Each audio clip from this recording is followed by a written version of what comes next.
أعوذ بالله من الشيطان الرجيم. بسم الله الرحمن الرحيم.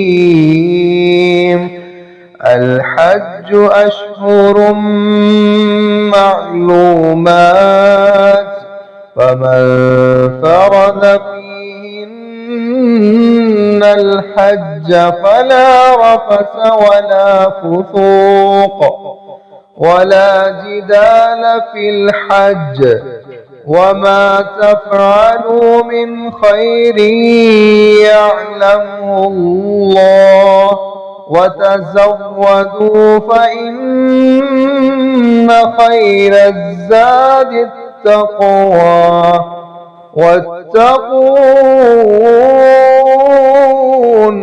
واتقون يا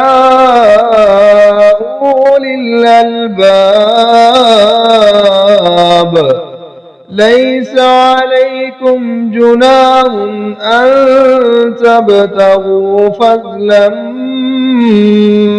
من ربكم، فإذا أفضتم من عرفات فاذكروا الله عند المشعر الحرام، واذكروه كما هداكم وإن كنتم من قبله لمن الضالين.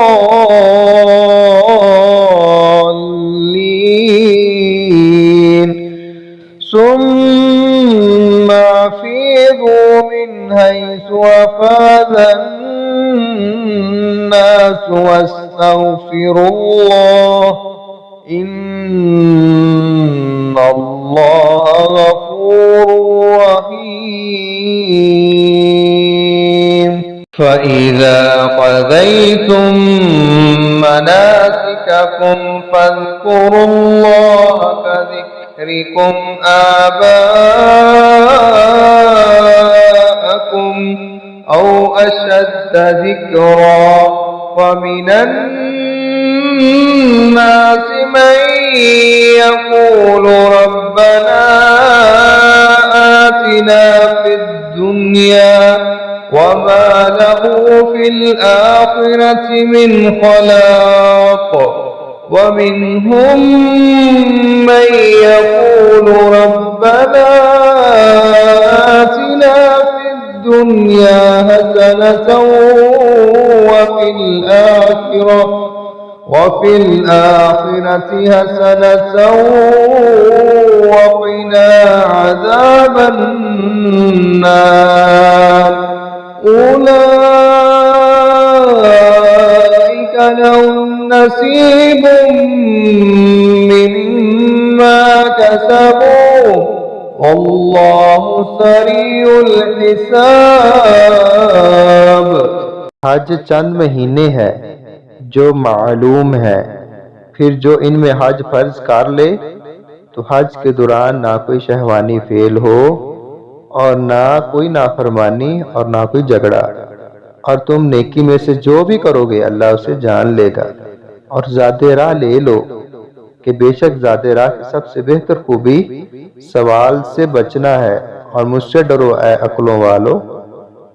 तुम पर कोई गुनाह नहीं कि अपने रब का कोई फजल तलाश करो।